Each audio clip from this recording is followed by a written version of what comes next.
Welcome to Mainland Television Regional News. I'm Graham O'Brien and today's news: human remains now identified, yacht seized in drug haul, and new Nelson bylaws adopted, plus more. A mystery has been partially solved as 2 lots of human remains that were recovered from Farewell Spit have now been confirmed as being those of 26-year-old Dutch tourist Ken Bugars. Mr Bugars was last seen alive on March 21st while out walking on Pillar Point track near Whatariki in Golden Bay. A large search and rescue operation in late March failed to find any trace of Mr Bugars. However, human remains were later discovered by the tour driver on Farewell Spit on the 20th of April, and further remains were located in the same area by a member of the public on the 28th of April. Mr Bugars' family has now been advised and arrangements have been made to take his body back to the Netherlands.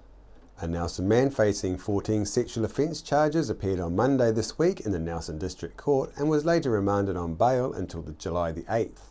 The 51-year-old man, Eric Walter Smith, was arrested back in April, and the charges relate to alleged offending in the early 1990s. Smith will go to trial to face these charges in front of a jury. These include charges of sexual offences of rape, of unlawful sexual connection, including indecent assault on a girl under 16 years. Smith has pleaded not guilty to all 14 offences. The month of April proved to be another extremely busy month for the Nelson Marlborough Rescue Helicopter Service, with around 63 missions undertaken for this essential life-saving rescue service. Then again, this month of May kicked off with a busy start when last weekend police called out the Rescue Helicopter Service on Saturday around 1:30 p.m. to assist in a rescue at Robin Hood Bay in Marlborough. A group of 5 people in an inflatable boat had become stranded on an isolated beach surrounded by rocky cliffs. Unable to launch their craft back into the water due to a large breaking swell, one of the group's members climbed the steep cliff to call for help. The rescue helicopter was able to locate and uplift the group, who were uninjured, and were flown to a waiting ambulance at Robin Hood Bay for medical checkup. The Nelson-based helicopter also attended to 2 other medical missions on Saturday, one from the Kinapuri Sounds area to Wairau Hospital and a second mission from Motueka to Nelson Hospital. 7 of Nelson's existing bylaws have been combined in a new Urban Environments bylaw, adopted last week by Nelson City Council. It covers keeping of animals, urban amenity, trading in public places, control of alcohol in public places, and burial and cremations. Part of the bylaw on sandwich boards was put back to the Planning and Regulatory Committee to further consider the implications of its recommendation to move the boards to the curb. Currently, sandwich boards are required to be beside shop frontages for businesses at ground floor level and beside the curb for businesses at second floor level. I asked some people in Nelson their thoughts on some key features of the bylaw. There's no limits on cats, beehives or rabbits in the city. How do you feel about that? Not very good, I don't think. Unlimited number of cats and rabbits, not good. Well, I've got a cat, one cat, and I think 1, maybe 2, but I don't think. Now, I need to think about that actually, because I'm a great animal lover, and if I had my way, I'd actually redesign the whole city and make it, where we can have more nature and more animals. Having any more, I think, is ridiculous. Well, that's pretty progressive. Yeah, well, I mean, I don't think there should be many laws anyway. We should actually just trust people's judgments. But cats are, you've got to want your pets and you've got to want your rabbits, and most people like to dump their things, People like cats, kittens and puppies, but they don't really like cats and dogs. So we've got to hope that people can self-regulate, because self-regulation is better than, state regulation. I quite agree with it. Yeah, I've got 2 cats. Oh no, one cat, 2 rabbits. Possibly, yes. There should be a little bit of a limit, but not too high a limit, or not too low a limit. Chicken houses must be kept 5 metres from your neighbour's house. You think that's a good idea? I know what the smell of a chicken house is like, so yes. It's probably fair enough due to the smell. I think that's fair enough. It's healthy as well. Find a nice isolated place in your garden for your chooks and not bothering the neighbours. It's good, yeah. You shouldn't have chickens in town anyway. But yeah, I mean, yeah, in the country, that's fine, but not in town. No, I think it's bloody ridiculous, to be quite honest with you. Okay, well, I don't believe actually in having animals in cages. And I feel that everyone should become vegan because it would be much better on the planet. I think that we need to change things, and there's too much pollution being created from eating meat and animal products. So it would just cut to the chase and just everyone become vegan, love the animals, and just change your whole lifestyle. Buskers are allowed to busk for 1 hour now instead of 30 minutes. You think that's a good idea for the city streets? I think that's a good idea. Half an hour's not long enough, really. You know, I think, yeah, I don't see anything wrong with buskers. I mean, they've got to make a living much like the rest of us, you know, so good on them. Totally, totally. In fact, let them play all day long. We need music. We've got to change our priorities, you know, and you know, especially for people working, business people, they need to have a wee dance in their day. And no, we need to really support our buskers, and we need more music. Yeah, no, I like this deregulation and leaving it up to people. Let people police people, you know, let people work it out themselves rather than civic or state legislation and rules and laws. It's more progressive, I like that. Depends what the music is and how long it is and how loud it is. Offering to wash vehicles' windows in the public street where it causes a hazard is no longer allowed. You think that's a good idea? Good. They're an absolute pain in the neck.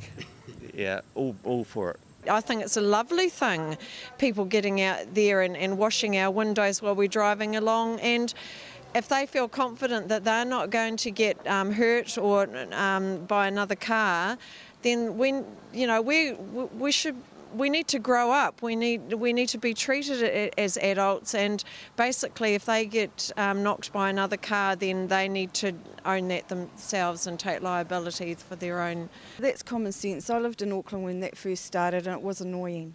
I mean, you could only get your windows washed so many times at a traffic light, you know, and they were running in and out of traffic and it was a bit of a worry. So yeah, I agree with that one. It has it to other drivers, really, you know. I think, yeah, not only that, they're putting their lives at risk doing it. Good idea to make it illegal. They should offer to do it in the car parks if they're going to do it. Like, That's a good comment. well, you see that guy that does the washes your cars in Montgomery car park. They could get something like that. They offer to do them in the car park. The bylaw takes effect from the 2nd of June 2015 to allow people some time to become familiar with the new rules. Copies of the bylaws will be available at Customer Service Centre and Council's website. Asset seizures in a large cannabis haul have police happy that a drug operation in Marlborough Sounds was a huge success. In April, the Marlborough Police terminated an investigation known as Operation A, targeting the organised cultivation of cannabis in the Marlborough Sounds and subsequent sale of cannabis. Approximately 25 kilograms of cannabis was located in the yacht, the Solaris, which was searched by police. Assisting Marlborough Police with their investigation were members of the Southern Asset Recovery Unit. An application has been made to the High Court for restraint of property pursuant to the Criminal Proceeds Recovery Act 2009 and has seen $575,000 worth of assets restrained. This includes the yacht searched upon termination of the investigation. Further property restrained includes 2 further boats, a vehicle and 2 residential properties. 3 people have been arrested and currently face charges of cultivating cannabis, possession of cannabis for supply and possession of equipment for cultivating cannabis. Investigations are continuing to establish if further charges will result. Detective Senior Sergeant Brent Murray from the Southern Asset Recovery Unit said that so far this has been a very successful investigation which is ongoing, and at this stage inquiries would indicate significant income has been generated from the cultivation and sale of cannabis. A crashed vehicle from the weekend found down a bank on the Whangamua Saddle was recovered by police this week on Tuesday morning and have now relocated it to a secure location. A body has also been recovered from the scene and will now be undergoing a post-mortem examination. The examination, it is hoped, will confirm the identity of the deceased. However, DNA analysts may be required and could take some time to process. The vehicle will now be examined by a number of experts, including ESR, fire investigators, vehicle inspectors and crash investigators. Police are anticipating receiving some preliminary reports at some stage later Tuesday, although full expert opinion will take time to prepare. Police hope to complete the scene examination today and are continuing with background inquiries to establish the movements of the Nissan Sunny prior to the crash.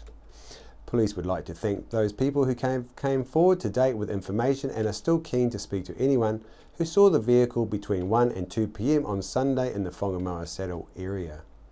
Anyone with any information should call Nelson Police. Honi Maheki, aka Lewis Stanton, is becoming known as a man without a horse after his four-legged road travelling companion Barney was confiscated by the Nelson SPCA when they considered the horse to be badly dehydrated earlier this year, even though the horse had water available to him. Honi has since been asked to pay the SPCA towards Barney's upkeep before he can be returned, but has refused. The time limit of this offer from the SPCA has expired, and it appears it has now become a communication tennis match between lawyers, with Honi refusing to budge from his position of non-payment for what he sees was a violation of his rights. Mainland News has since learned that the horse was 10% dehydrated at the time of his removal from Stanton's care. We caught up with Honi on the Nelson's main street to find out where things now stand with having Barney returned. Honi, the SPCA has now refused to release your horse Barney back to you, so where to from here? That's a good question. Now I guess because of the powers that be, I'm going to have to be doing what I'm doing now a hell of a lot more, and I'm going to have to be living outside the courthouse for a hell of a lot more. It's only been 3 months so far. The powers that be obviously have far too much power and hide behind, you know, like people have some predetermined decisions and then they hide behind the law simply because they can. That's the sort of abuse of power that we've got to put a stop to.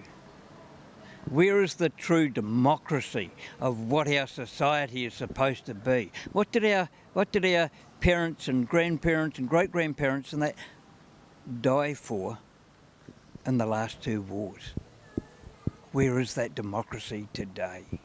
Where are those statute laws that we have that guarantee us the right, our basic human rights, the freedom of movement, the right to be able to have an income that the council stopped me from doing, the right to be able to have a quality of life that the Nelson City Council, the courts and that are actually stopping me from being able to continue with and have, even though everybody else is entitled to have it.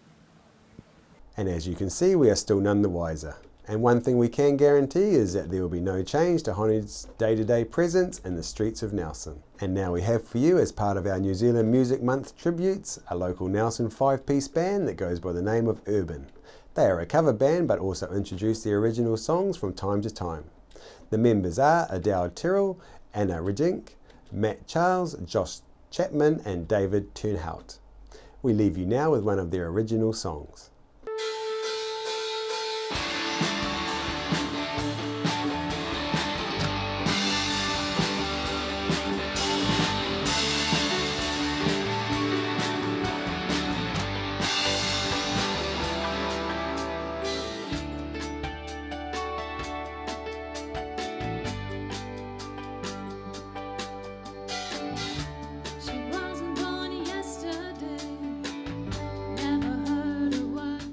After the break, we'll bring you the latest weather update and some events and happenings coming up from around the region. I'm Francis from Nelson Auto Glass.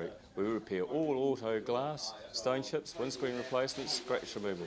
If you have an auto glass issue, our team will sort it. Nelson Auto Glass Specialists, 84 Vanguard Street, Nelson.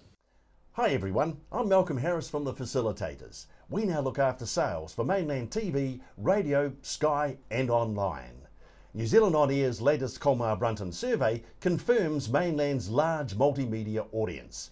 If you're in business or want to put a message out to everyone in the Nelson Tasman region, plus nationwide on Sky or worldwide online, please give me a call or see our website at www.mainlandtv.nz.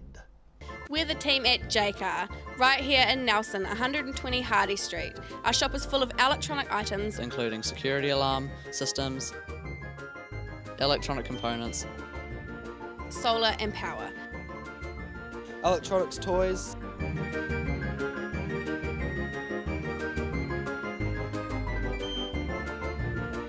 sound systems, cables, and much, much more. JCar. 120 Hardy Street, Nelson. World War I was a defining period in our history, impacting greatly on the lives of people from the Nelson province. Memories of the First World War is an exhibition which will be displayed in a number of regional venues and is currently on at the Nelson Provincial Museum. Discover the Belgrove Tavern, just 20 minutes south of Richmond on State Highway 6. A restaurant, functions, weddings, barbecue, garden bar with lots of room for kids. Come and see us.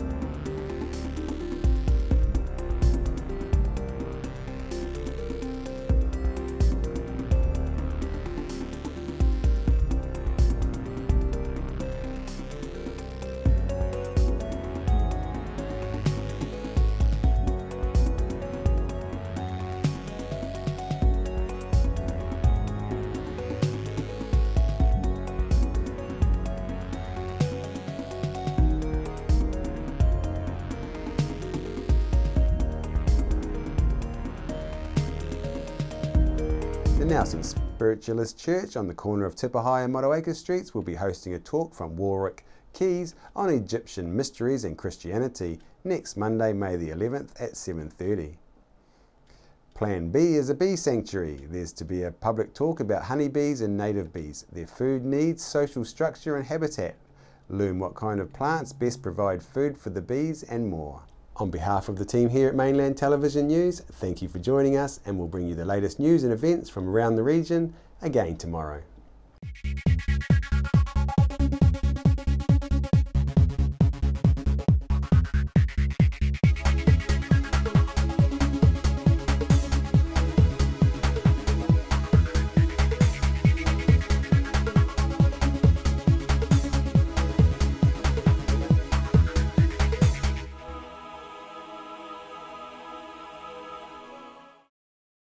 Supporting local content so you can see more of New Zealand On Air.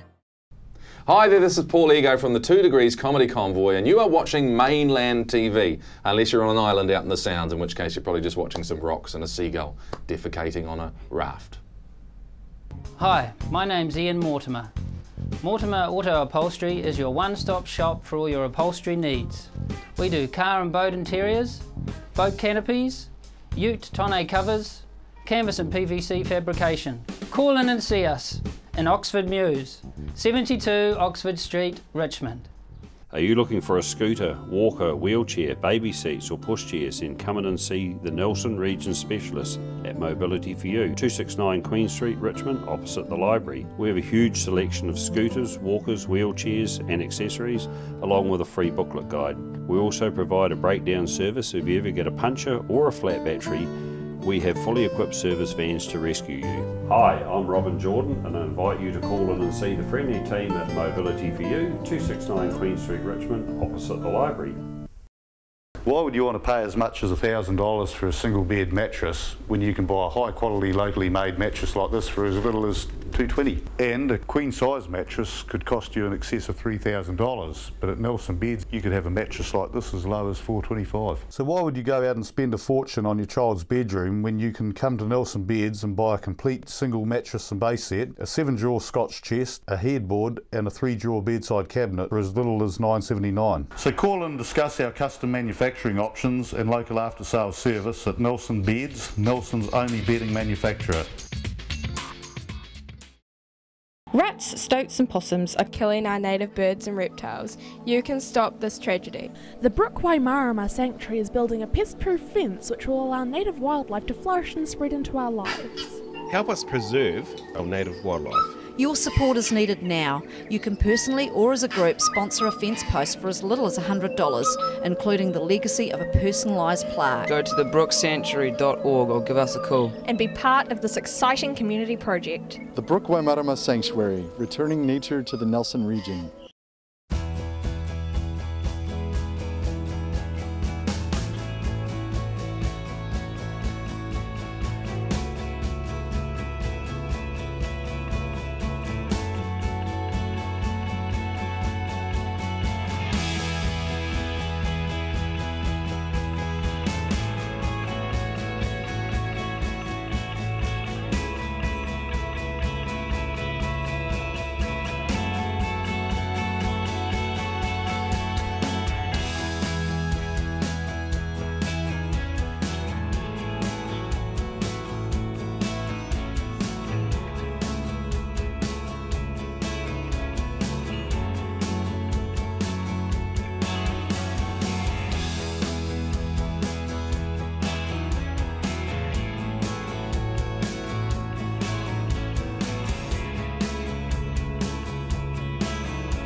Social networking is all the rage on the internet, and millions of people all over the world visit one of the many social media sites every day, like Facebook, Twitter, and Instagram. A new social network that allows you to get paid for posting pictures. This platform brings e-commerce and social media together in one place and makes it possible to make money by sharing your content online. The system is very simple to use, whether you log into the website or use the mobile app. How does it work? The website works very much like any other social media with a twist. You can earn money from the content you share. You can increase the opportunity of making additional income by connecting your other social media sites like Facebook, Twitter, and Instagram. All you need to do is learn 3 simple steps. Snap it, tag it, and share it. Sign up today, http://kiwi1.igrowtour.com. We're the team at JCar, right here in Nelson, 120 Hardy Street. Our shop is full of electronic items, including security alarm systems, electronic components, solar and power, electronics toys,